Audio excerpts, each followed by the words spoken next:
taking a ride on the Freedom Train podcast series. I'm your host, Joseph Ward, and I'm riding solo today, but it's all good. Remember, the Freedom Train is brought to you by PAX Inc. That's PACTSINC. And PAX Inc. is a black development organization aimed at developing the black community to its maximum potential through a focus on education and economics with a trace of hard work, honesty, and integrity. And for more information, make sure you visit www.pactsinc.org. That way you can learn more about the website, learn more about the organization, the codes of conduct, all of the educational materials that they have. Also, while you're online, make sure you visit our Freedom Train website at www.freedomtrainradio.com to learn more about myself, Patrick, all of the hosts of our shows. Make sure you check out our newest show, the Enigma Sept Hour, which premieres every Friday at 10:30 p.m. right here on the Freedom Train Network, www.freedomtrainradio.com, as well as the Enigma September YouTube channel. So make sure you check those out and all of our shows that we have right here on our network. Now, today we have a good show today. I'm excited about this show. This young lady here, we went to middle school together and high school together, and was actually able to pay attention through social media, pay attention to her flourish over time. Like, she's really, really, really taking off. She's doing big things in the community. We're really, really, really proud of her. So I give you a little brief introduction about her and then bring her on and kind of get into the interview. So Sherrel Sampson is the founder and CEO of Canviiy. Prior to founding Canviiy, Sherrel led teams as a director of marketing strategy, developing omnichannel activations for over a decade in the verticals of personal care, grocery retail, customer health care, and enterprise software. Sherrel holds an MS in Integrated Marketing Communications from West Virginia University and a BA in Marketing from Stetson University. So with that being said, I want everybody to get up off your feet, put your hands together for Miss Sherrel Sampson.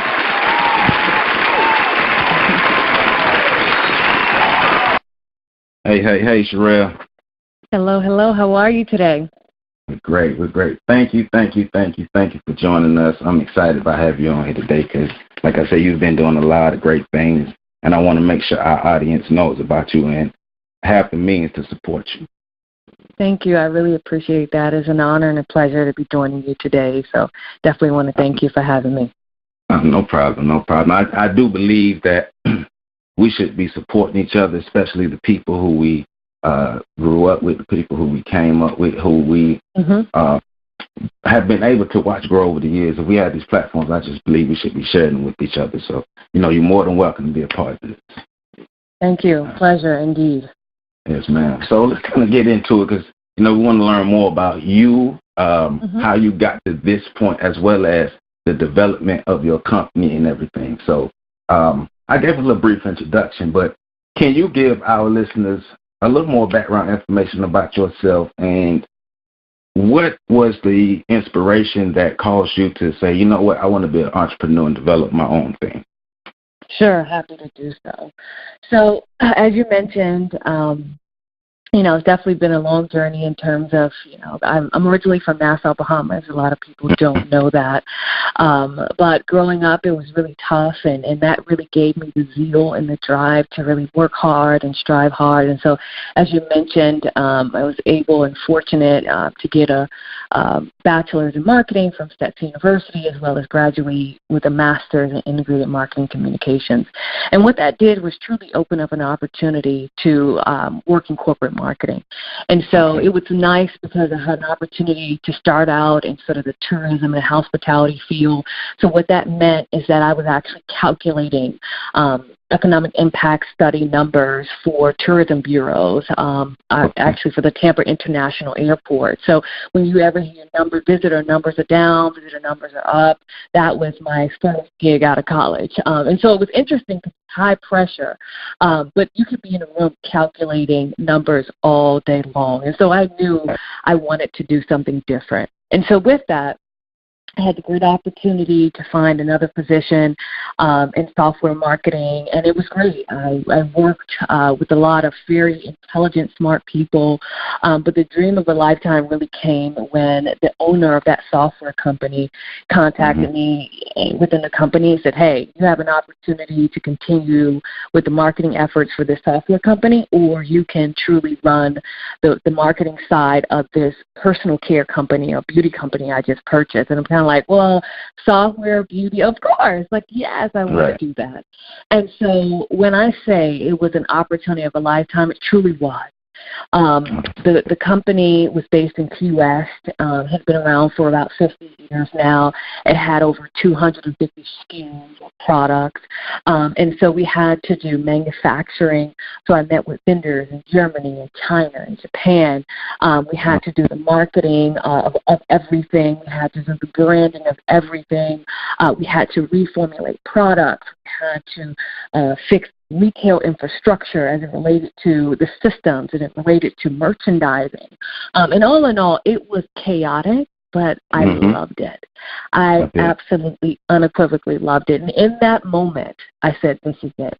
So my decision that I had to make within myself in terms of what really to be an entrepreneur was, do I go work for like a Estee Lauder or a L'Oreal, or do I do this by myself? And because I had that wonderful experience, I really had the blueprint of what I needed to do to become that entrepreneur that I envisioned. Right. Yeah, you basically had a chance to learn the business from the ground up, every component of it, took it and ran with it. That's incredible. So I wasn't doing to ask this, like going into college, what made you choose marketing out of all of the other majors? Was marketing something that you were always interested in, or is it something that piqued your interest once you got to college? A great question. So my grandmother in the Bahamas, she was a big interior designer, meaning she didn't do it for a job, but everything was immaculate. It was beautiful. Right. And so I was so inspired by that. And I said, you know what? I want to be an interior designer. And so in college, I'm like, hey, this is what I want to do. And then I had an opportunity my freshman year. My English professor said, hey, write a paper on whatever you want to do. And so as I started doing research, it was a lot about angles and colors. Honestly, Joe, I was bored to death. And I said, this is horrible. I don't want to do this.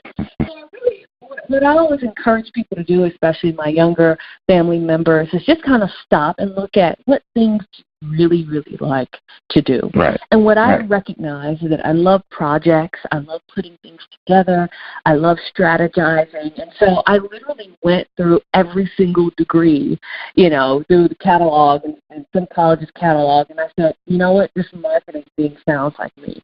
And once I got into it, I knew this was it. I had one class that just really changed the trajectory of where I thought I was going. I had a strategic marketing class, and he taught me something. The professor in there, his name was Dr. Barnett, that I'll never forget.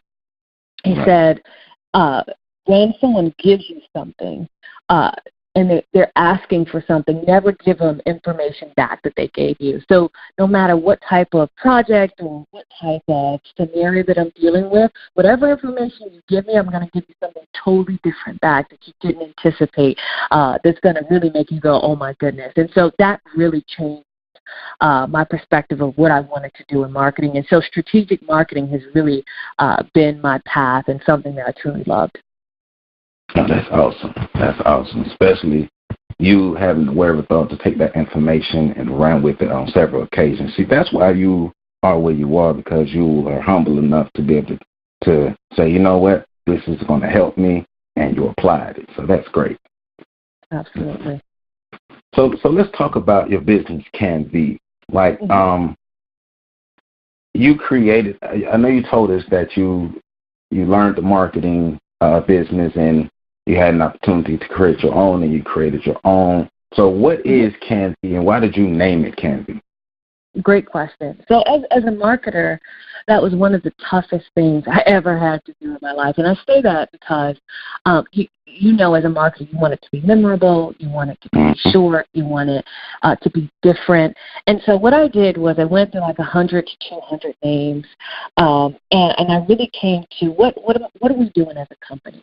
And so what we're ultimately doing as a company is that we want to celebrate your inner beauty and we want to enhance your outer beauty. And so the root word really comes from canvas. And our two brand beliefs is exactly what I just said. And so if you see Canviiy, it's spelled Canviiy, and the two I's really represent our two brand beliefs, and which is kind of why we have like a little dash underneath, because that's the focus and that represents the values that we have. And so that was ultimately how I came up with the name. In terms of the brand, as I mentioned, it was something I really knew I wanted to do, and I knew it's what I loved. And the toughest challenge for any entrepreneur is thinking about how you're going to be different, right, and how you're going to be special. And I knew that was going to be my hardest challenge. And so when I decided to go on this journey that I wanted to do this, I looked at different aspects in the industry, the beauty industry, to see what were the toughest, honestly, and what were the most neglected. And it just so happened that I had my own experience where, you know, one day I came from the salon and I had this super itchy scalp, and I called my stylist and I'm like, hey, well, what can I do about my itchy scalp? And she literally says to me, Joe, well, you could go and wash it. And we all know, like, if you go get your hair done, there's no way you're just going to wash it, right? Like, you just paid all that money. And so the inspiration was just like, hey, why don't I do something like that? And at first, I really kind of doubted myself, like, oh, no, that's lame. You know, I don't know if I want to do something for the scalp. But the more and more I started researching it, the more I knew this could be really something unique and different, because not only based on versatile hairstyles, but women that color their hair, women have scalp conditions, and other reasonings, I realized it could be a great opportunity if I could develop something with great performance and validity. Okay. So I'm asking this question as a person who knows nothing about hair care products or anything of the business or the beauty industry. Did you ultimately find out what caused your scalp itching? And is it, if you did, you know, is it a result of like the certain things like the styles or the coloring or things like that not just you, but different women put into their head? Great question. So the top two reasons, and this is done through research, what I found through research, the top two reasons why people pertain to get an itchy scalp is two reasons. So the number one reason is that the buildup of bacteria around the hair follicle. And so if you think about dandruff, right, just in its normal state, you have dandruff, it grows on the hair. But once it gets to a certain point, right, the growth gets to a certain point, it forms around the hair follicle, and ultimately that develops a bacteria. And then from that, based on the irritation of the bacteria, that's when the itching comes in. And so if you don't wash your hair and it's dirty, or you don't care for it, or you don't oil it, it causes a certain irritation. And then secondly, irritation can be from the lack of airflow. So you think about those versatile hairstyles. Our hair wasn't made to have things sit on top of it, whether it's weave or extensions or et cetera. And so the lack of airflow can cause that, right? Cause that to form that irritation, because it is not getting, your pores and your scalp isn't getting the normal airflow as it's supposed to. And then thirdly, you know, using chemicals that may be irritant to your skin and you're not even aware of it can cause that irritation. So those are the three main reasons that we discovered in the early days. But ultimately, we knew we could find something to really treat that and deal with those instances. Okay. All right. Thank you for that information, because for one, I didn't know, and two, I'm sure a lot of our other listeners didn't know, but you know, a lot of people put things in their hair now. And we have nowadays men and women who put things in their hair, which could potentially be damaging the hair follicles, damaging the scalp, blocking the flow of oxygen and all those things. And I just, you know, some a lot of people doing it for the sake of beauty. So thank you for that. So absolutely. So earlier you touched on you had to find a way to brand Canviiy and make sure your brand is, standing in your own lane. You're set apart from other brands. So could you explain to us what makes Canviiy different from the other beauty brands that are on the market right now? Great question. So it's interesting right now. There's really kind of an evolution of two things going on. One, there's an evolution of sort of Black beauty brands, right, or African-American beauty brands, and people are more sensitized to, man, I really want to support someone that knows about my hair and my scalp and just kind of where I come from. Right. And secondly, honestly, everyone today kind of thinks they can put together a health and beauty brand. Like you see people popping up with lipsticks and body butters, and in which they can. But here's the difference. So the difference is, for me, is that I am my own customer. And so while others may try to just whip up something to make $1, whip up something that smells really great, I focus on innovative performance. And that's really key when you want to be different. That's really key when you want to scale. As I mentioned, anyone can put a lipstick together or a body butter, but when you want to truly grow something, you start talking to the big boys and to the retailers. They're going to pull out all the body butters and say, okay, here's 15. Now explain to me why it's different. And so when I have an opportunity to talk to individuals and retailers and companies about why we're different, I really break it down. And so what I've learned is that, particularly in, let's say, the beauty space, right, you have tons of scalp oils out there. There's tons of scalp oils, but what they're based in is petroleum or mineral oil. And what that does is it actually clogs the scalp, and it doesn't allow it to breathe. And so while years ago people would just pack on this oil and pack on this grease, it really wasn't stopping or alleviating irritation or anything of that nature. It just would clog it, so you wouldn't really get true relief.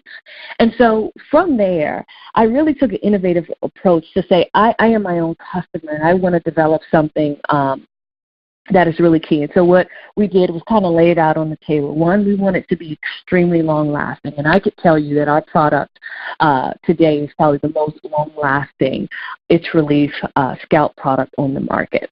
And secondly, I want it to be non-greasy. I want it to be non-runny. I want it to have phenomenal ingredients. But most important, I want it to work.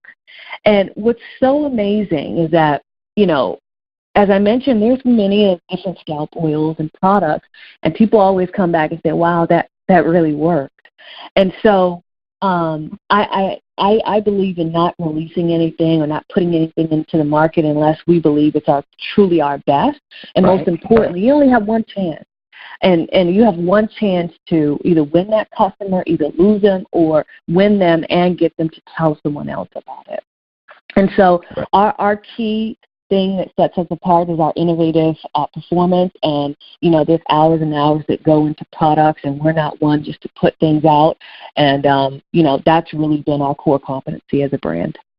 Yeah. Now, but you said something important though, and I think a lot of people need to pay attention, because there are a lot of people who are putting out similar products, whether it's for the skin, whether it's for the scalp, the face, nail polish, lipsticks, all types of beauty products are being put out all the time. I know I meet a lot of young ladies who are creating body butters and all different things to moisturize the skin, make it soft, that are designed specifically for Black women, African American women. But you understanding that I have to stand out, and then you saying that when you sit in front of the corporations and they pull out 12 to 15 different products that are similar to yours, and you, because if you can't explain that, if you can't really articulate that, they're not going to take you serious. They're not going to work with you. So that was a key. That was very, very, very important and key, because a lot of people, they have that inclination to say, I want to create this, but you really need to sit down and plan everything out. And then another thing you said is you were your own customer. You were your first customer, so you used it on you. It helped you. So if it can help you, it can help others. Absolutely. Yes, ma'am. So Now, with this question, I don't want you to necessarily give away all your ingredients, tell all the things that go into your products, but you do have organic-based products. And just so, can you give us like a little glimpse into some of the things that go into your products and the health benefits that come from using your products? Mm-hmm. Good question.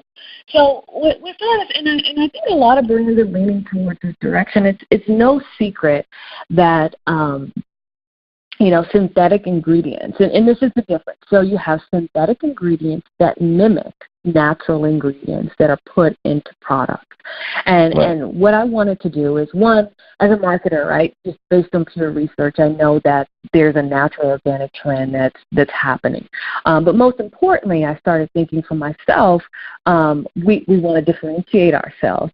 And so when we say organic or organic-based, that basically means that some of the products that we have, you have a water-based and then you have a synthetic that gives it, 75% of its strength or its concentration. And so when we say organic-based, that means for our first product that we launched called Scalp Bliss, 75% of it was organic aloe vera, right? And so that's really different than what's currently on the marketplace. And so we have other phenomenal ingredients in our Scalp Bliss treatment from Nuka honey sourced all the way from New Zealand. We have lavender, we have jojoba, all these great things. And so it was really important that not only do we have great performance, because synthetic ingredients can give you great performance as well, but we have healthy ingredients that supports really hair growth and great performance. Okay. Mm-hmm. Because like you say, it's a whole revolution now that with these products and things, and I'm happy that you and other Black women are at the head of this revolution and can break down what your product is and why it helps people and all the benefits of it, rather than just saying, well, I have this product. So I'm extremely happy about that. Yeah, and the one thing I want to share with that is, through my research, it was really mind-boggling. Mm-hmm. So I looked at competitors in the scalp care space, and it's a ingredient called triclosan. And triclosan is a preservative. What basically it means is it's a preservative that doesn't allow mold to grow in the product, right? Everybody should have a preservative of some kind. It could be either synthetic or it could be natural or organic. But with this, it was a scalp. They're still on the market. The scalp product, widely used by African Americans, etc., that has a preservative, or had, I should say, a preservative called triclosan. The FDA just ruled it on the ban list, is because for years and years they've figured out that it was a carcinogen, which means it's cancerous, and it actually impacted fertility in women. And so if you have something that you're putting directly on your scalp and it's going into your bloodstream, and there's so many reasons why a lot of things are happening to our bodies, the reason I'm saying this is because now people are being responsible for what they're putting in their products. Right. So the whole trend of organic and natural, yes, that's happening, but the FDA is holding other companies accountable for what things they're putting in. And 10 years ago, that didn't exist. And so I just think it's a responsibility for me and my customers that whatever they put on their scalp should be healthy and shouldn't be damaging to them. It shouldn't be a compromise. Right, that's correct. Mm-hmm. Yes, ma'am. Now it's scary. Yeah, it is, but research. We've had a number of women to come on and talk about their lane within the beauty industry, and one of the consistent things that have been said is research. So doing your research, learning what you're putting into your body, because that matters. That the outcome matters. Like, my mom always asked me, well, what's the side effects? So. Absolutely.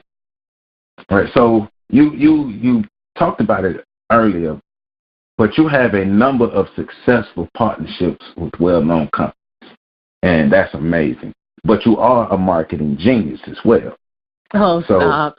Well, you learned the business from the ground up, and I'm not just trying to blow smoke, but if we're going to call some of these music producers geniuses for being great at what they do and learning the game from the ground up, we need to be able to show that same thing to you. So, you've paid the way. No problem. But how are you able to forge these partnerships with these companies, and not just forge them, but maintain these partnerships with these companies? Sure. Good question. I think so. Just a little background for your listeners. So Canviiy is a fast-growing, organic-based health and beauty brand, and we launched our revolutionary product, which is a itch-calming scalp serum. It relieves scalp irritation for a long-lasting time. And what I mean by that is, so on average, you may have a scalp oil. It may last 10 minutes. It may last 30 minutes. Ours is different, is that we stop scalp irritation or itchiness on average 3 to 4 days. Depending on your scalp hygiene, it can last up to 7 days. And so in saying that, again, focusing on being different, right, in the marketplace, when we had these conversations with our partners, and so I'll mention them since you did. So we have partnerships with Moffitt Cancer Center that's based in Tampa, but they're domestically known. They're actually in the top 1% of cancer hospitals in the United States. We have another partnership with University of South Florida Health. We also have partnerships with Tampa International Airport.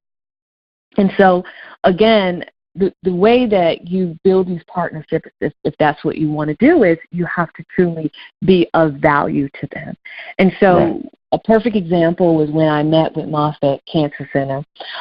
We talked about what they currently give their patients today. And what they currently give their patients is they give them a steroid cream when they are dealing with scalp irritation and soreness. And so what's interesting and what a lot of people don't know is that when an individual loses their hair from cancer, right, or from treatment, their hair, most times starts to grow back in some cases. And they go through this really rigorous time of trying to deal with that. And so in that process, when that person or that patient is trying to figure out how do I relieve my dry, itchy scalp, one, it's sore, so you have to be really sensitive. And secondly, you also have to make sure that it doesn't harm them. And so they would give them steroid creams that wasn't necessarily great for them, and the patients would actually request, do you have anything better?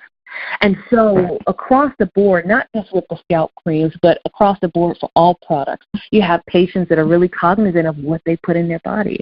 And so Moffitt, as an organization, was like, hey, we're aware of your product. We don't have anything like it. And so your product brings value to our organization, and most importantly, to the betterment of our patients.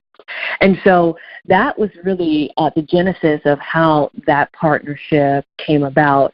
And, what they really liked is that we talk about African Americans and developing things for them, but this was something that worked across their entire patient body. And that was really important, and that is really important. And so because of that, they noticed the performance, they noticed how well the patients loved it, and the nurses would actually recommend it. They decided they wanted to have a partnership with us. And that was a really big milestone, because when you come out as a new brand and you're coming out and you're trying to tell the world this is one of the best products you could try or you could have, nothing comes better than having a big organization, a prestigious organization as such, really giving you the thumbs up and giving you the value that the company is worth in terms of delivering quality, great products. And they really gave us the badge of honor and gave us that validity that we needed. And from there, other organizations were more open to speak with us and really hear us out and hear how we were different and ultimately partner with us. That's great. Because, like I said, it's amazing to witness or to even hear you talk about how you had an idea, and that it grew from an idea to a company, a tangible brand, and then other people saw the value in what you put forth and was like, hey, I want to work with you, I want to partner with you, I think your product can be beneficial to what I do.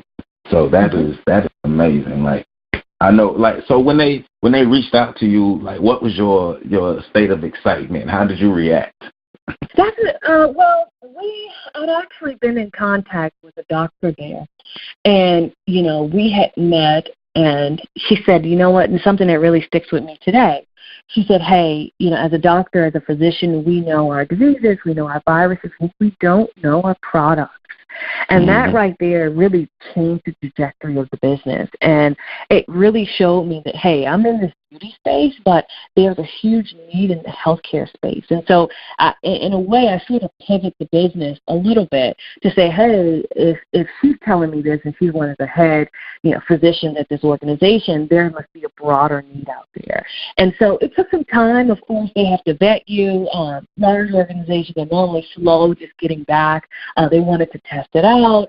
And so I was probably working on that for a good year. So it wasn't overnight by any means, but through the many conversations and through the different tests and trials that I shouldn't say trials, we didn't do clinical trials, through the patients trying the product, it turned out to be a success, and I'm forever grateful for that. Yeah, that's amazing. That's amazing. So you've had a good number of success. You had a lot of success. So as far as challenges, what has been your greatest challenge as an entrepreneur, and how were you able to overcome your challenge to remain or to become as successful as you are today? Well, I think the greatest challenge that any entrepreneur has is getting people to believe in the vision and be surprised once they see the outcome of it. And here's what I say. One of the greatest things, especially in the early days, so we're approaching 3 years in the business. We have customers domestically in all 50 states as well as internationally in about 8 countries. And we're in about 70 stores, including Target stores, which is really exciting. They just reordered and they bumped us up an extra 5 stores, so we're now in 50 Target locations across the United States. But in the early days, it was I really got excited that people would listen or that they would try. Right. And so I think the hardest challenge is making sure that you understand what your value propositions are, and showcasing those the best that you can. Because if you truly have a great product and if you truly have or service, once they try it, you have them. And so I think that was the biggest hurdle was getting people to respect what you're saying, right? Understand that you bring value, understand that you have a great product, and then ultimately influencing or persuading that trial. That's the biggest challenge of any business. And so has it been tough doing this 100% by myself in terms of I have a couple team members, but not having funding, that's always a challenge. But right. I'm a huge believer in God that, listen, you're going to bring me this far to let me go now, so we'll figure it out. But at the end of the day, there's been a lot of benefit in that. And there's been a lot of benefit in having a really slow and steady growth. And here's what I mean by that. When you have a precipitous journey, meaning it comes at a pace and it's not all of a sudden, is that you start to learn, and here's the benefit. I started to learn who my customers were. So my top, even though we're a Florida-based company, my top customers or Canviiy top customers are based in New York. They're based in Maryland. They're based in Los Angeles. They're based in Chicago. D.C. is a great area for us, and so Atlanta as well. And so one of a fellow entrepreneur went to lunch one day, and she was like, hey, do you get upset that like your friends and your family don't support you as much as you want? And I said, honestly, I don't, because I listen to my data. And my data has taught me where my top customers are. So, for example, our Scalp List full size retails at $20.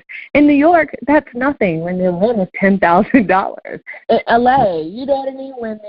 When their mortgages is $5 million, that $20 isn't a lot of money for a great premium quality product. And so you just have to listen to your data and go where your data is. And so that was the blessing. That was the challenge, is like going really slow and getting people to believe in the vision and the idea.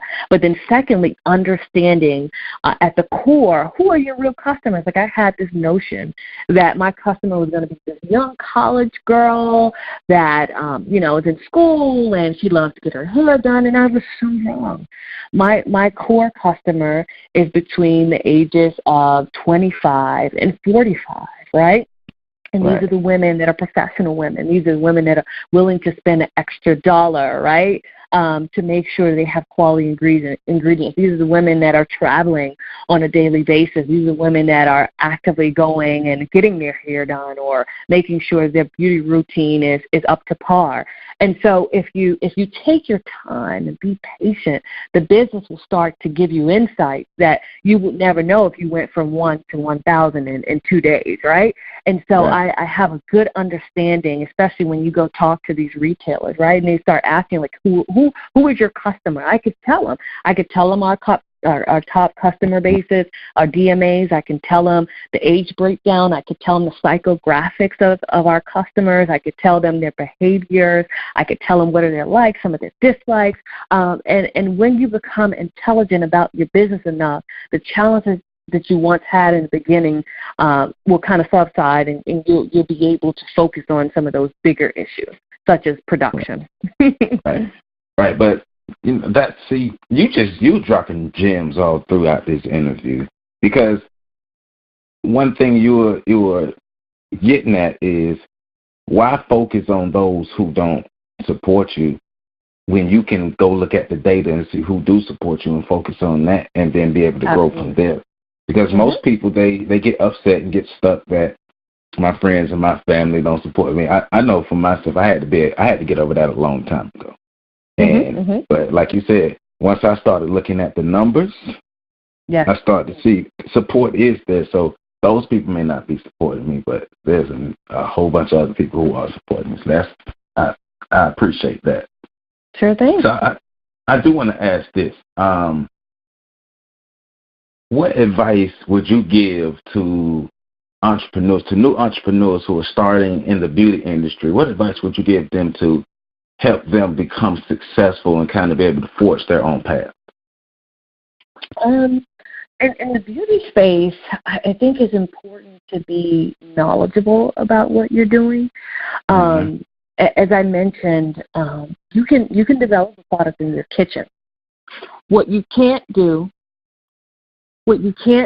is you can't foresee how you're supposed to negotiate when you're with contract manufacturers, right? When you're with co-packers, and knowing what's important, right? So doing your research when you get ready to do mass production is totally different than you just doing it in your house. And so one of the big things that one should know is you should make sure you own your own formulas. And so this is the big thing that, co-packers don't tell you. You may want to partner with them, but they don't tell you, like, hey, if we tweak your formula, guess what? It's now ours. And so before working with them, you need to discuss that and make sure you have that in paper, because if someone wants to acquire you one day and they say, okay, well, we're here to acquire you and we want to know what's your value, and you say, well, my value on my formulas, and then you find out ultimately you don't own it, then, hey, oh my goodness, you've just, at the end of the day, lost all your value. And so it's a lot of different components to the beauty space, and I say that because you have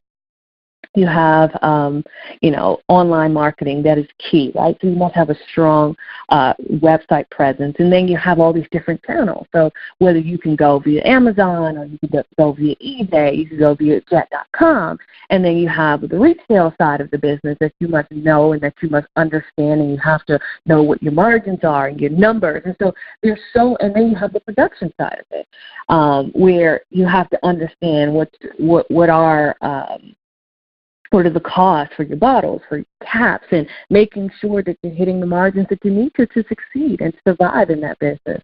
And so there's just so many intricacies of what you need to know, one, to have a successful business.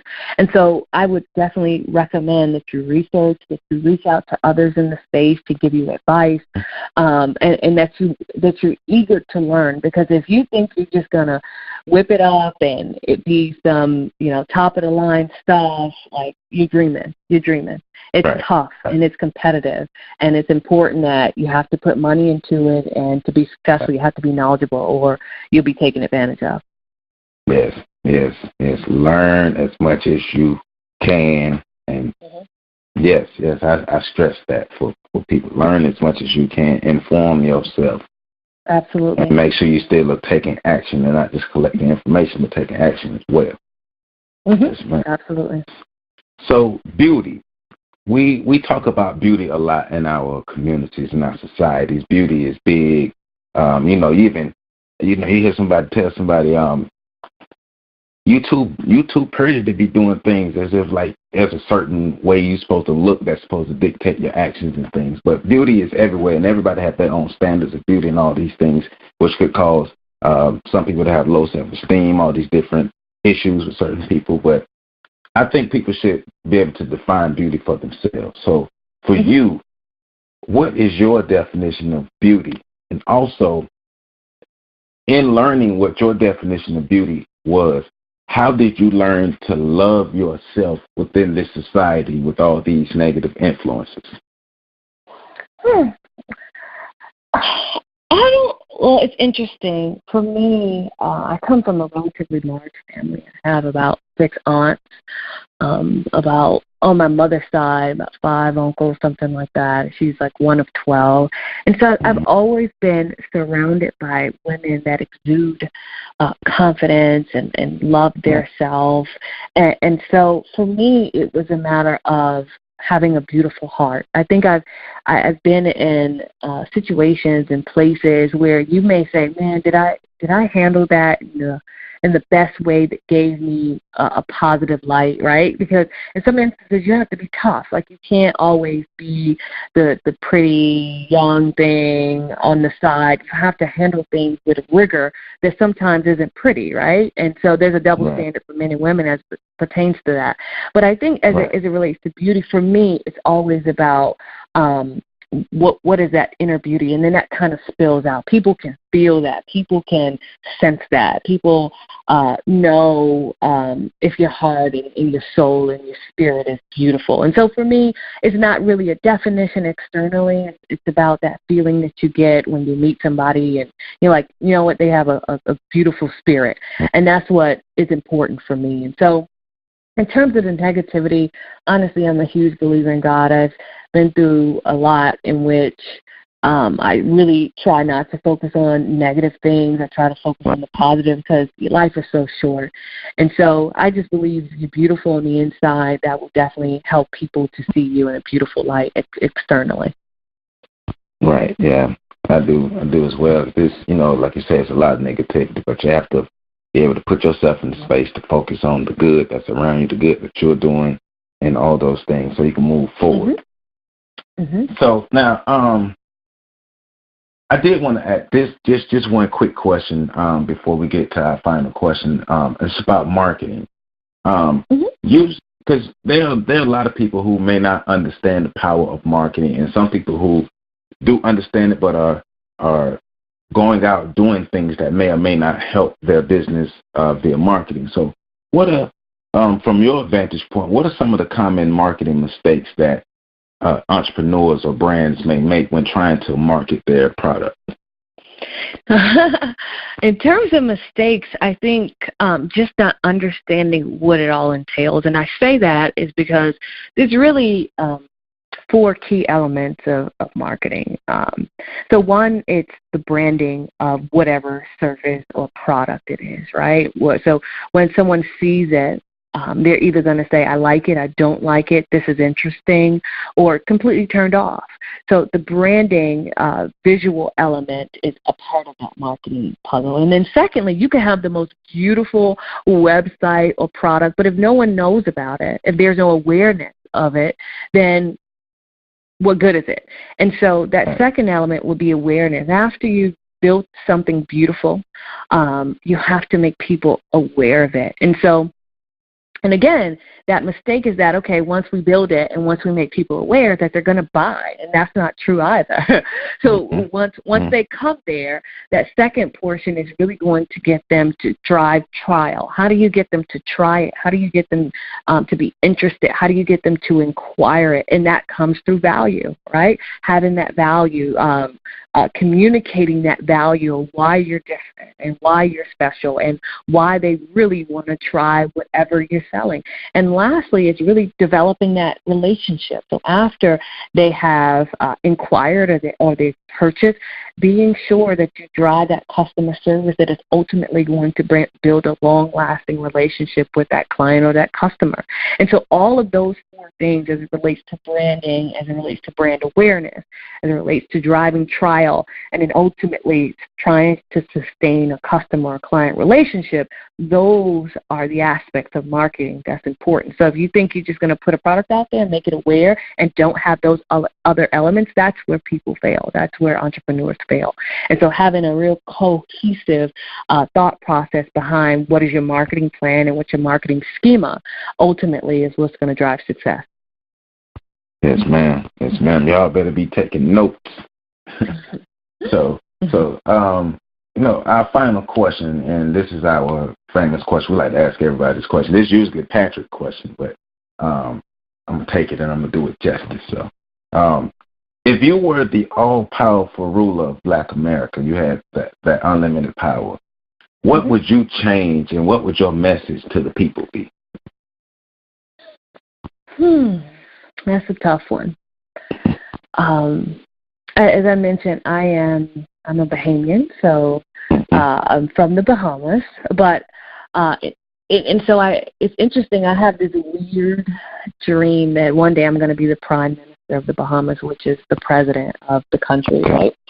And so one of the things that I always say if I ever had the opportunity, and this isn't pertaining to Black America, but more importantly to the Bahamas, is that you have to have leaders that aren't moved, that aren't persuaded, that aren't influenced by monetary gain.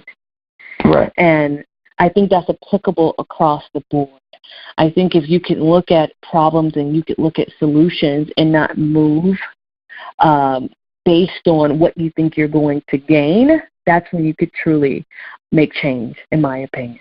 And so I think across the board, that would be key to work off of things that you know are right versus things that influence money. But we all know money makes the world go round, so it's easier said than done.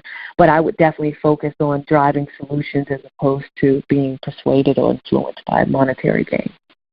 Right. No, I appreciate that. See, now we're going to have to expand our question from just Black America to the Black diaspora. So, yeah, that's good. That's good. But the world, how about that? Exactly. But that I love when we interview guests who have that confidence, because you are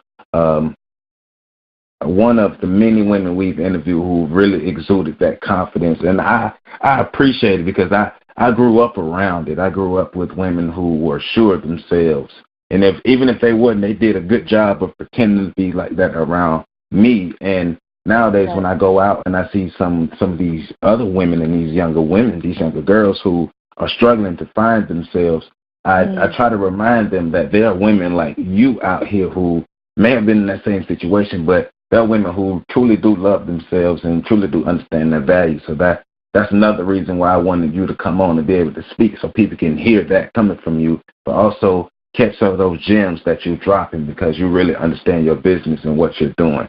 And my hat definitely goes off to you. So. Absolutely, I appreciate that. You're doing great work, and I'm watching the things that you're doing, and I'm equally impressed by what you're doing in the community. So keep it up for sure. I appreciate it. Before we let you go, could you give the people your website, social media, and things, the best ways to contact you?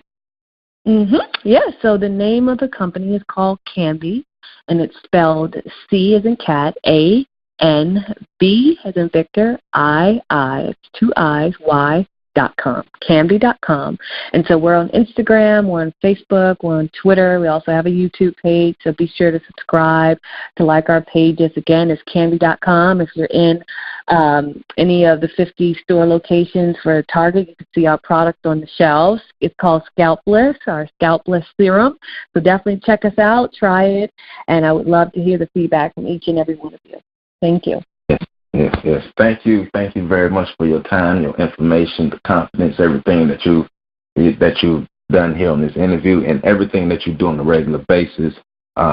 You're out here helping to make the world a better place, and you found a way to do something that you love, and it's really not just helping you, but it's helping others. So thank you, and once again, thank you for being here on the Freedom Train with me.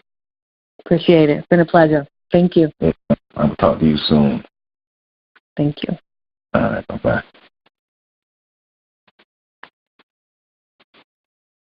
Yes, y'all. Ms. Sherrel Sampson, the founder and CEO of Canviiy. Remember, go check out Canviiy.com, Canviiy.com. She's an amazing person. She's been putting it down, doing her thing. You heard her story. You heard her give her testimony. You heard her talk about how she does it. And she went to Rikers High School, coming straight from the Bahamas, doing her thing. Hey, man, I am Joseph Ward. This is the Freedom Train podcast series. Hey, Patrick, make sure we're looking out for Patrick and everybody else that's on the East Coast, that Carolina coast. Patrick caught up in Hurricane Florence right now, so we're sending mad love and mad positive vibes out to Patrick and everybody and his whole family, everybody that's out on that East Coast in the Carolinas who've been affected by Hurricane Florence at this moment. So this show and everything that we're doing dedicated to them. But hey, man, Joseph Ward, Freedom Train Podcast